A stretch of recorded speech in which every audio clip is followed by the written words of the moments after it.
up the picture on the screen, please.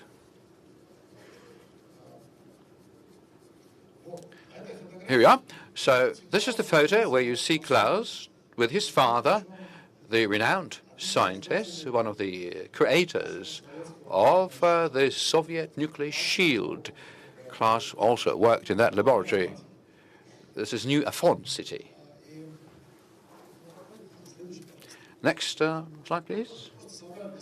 We put together a few photos so that you could find out about the story. This is the Thiessen family in the Soviet Union.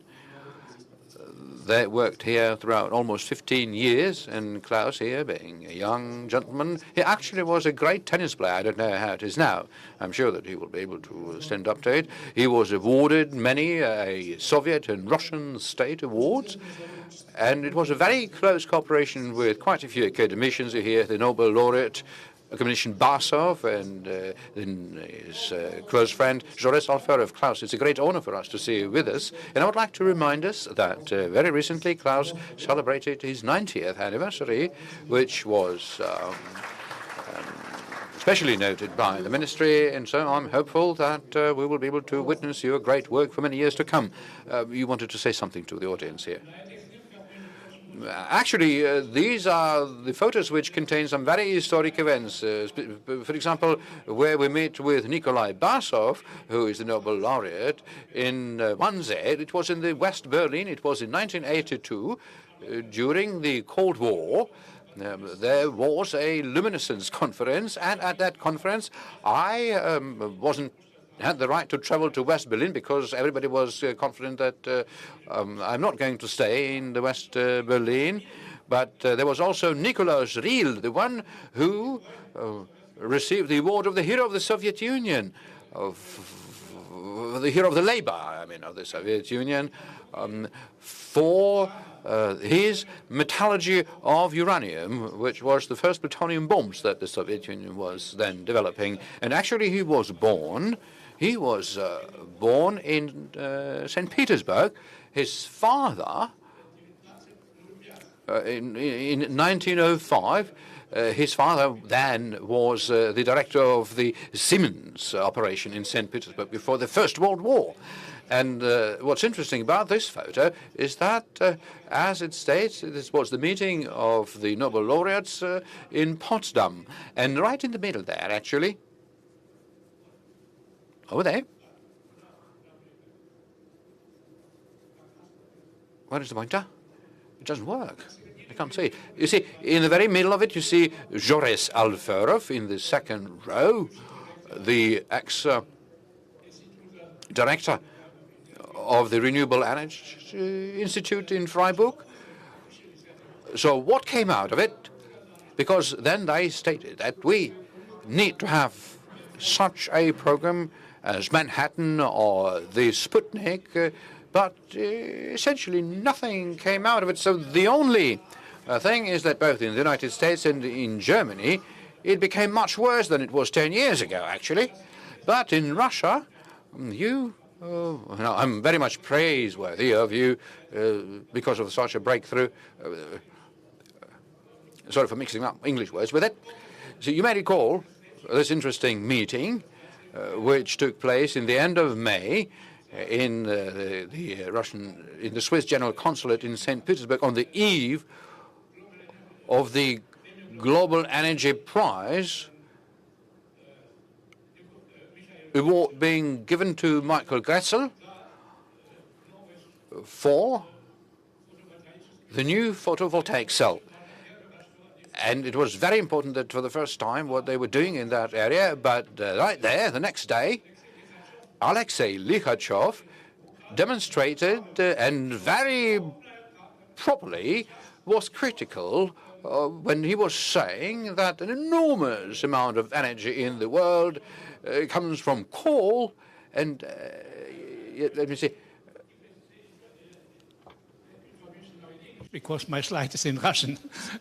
Solar 41% strategy.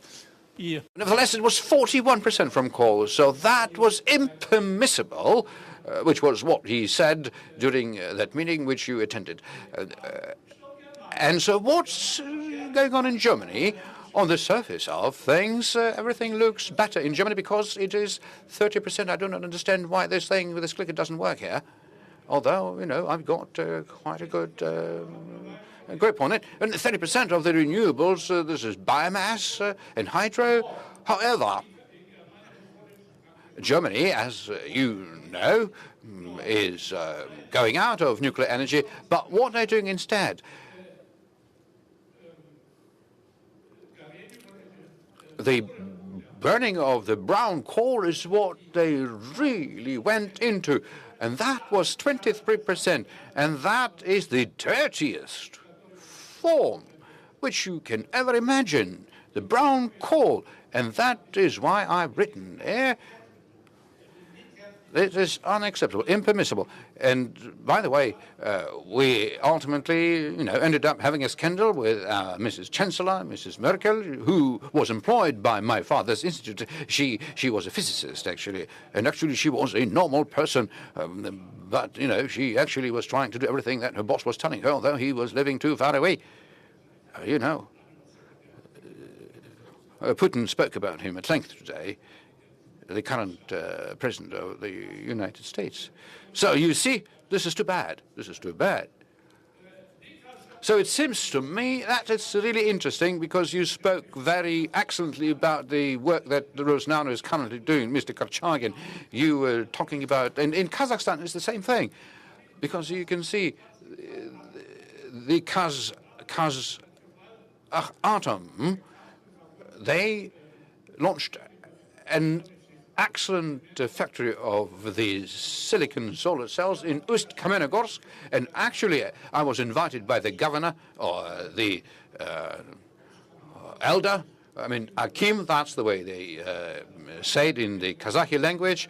I was transported there on his personal plane to Ust-Kamenogorsk because he wanted to demonstrate to us his new factory, which unfortunately he wholly bought from France. From my former students, but it seems to me, and that is why I'm suggesting it. I'm standing here with the directors of this factory. At the top, you can see it says on the sign that it's the photovoltaic cell factory Kazatom #1, and I propose, because there are excellent relations between Russia and Kazakhstan. 30 years ago. Almost everybody remembers that I was against the breakup of the Soviet Union because I'm at the kind of an age that I can afford to say things like that. But right now, I believe these relations are very good between Kazakhstan and Russia, and that is why I suggest that Kazatom and Rosnano and Havel, and my excellent lady has left here, but we still remember her, and Russia should all try and 3 times increase the capacity of this factory because, and by the way, I have been able to come to an agreement with them because right now they don't have the necessary resources. Maybe together we can help them and do it. Thank you. Yes, thank you very much, Professor. Thank you.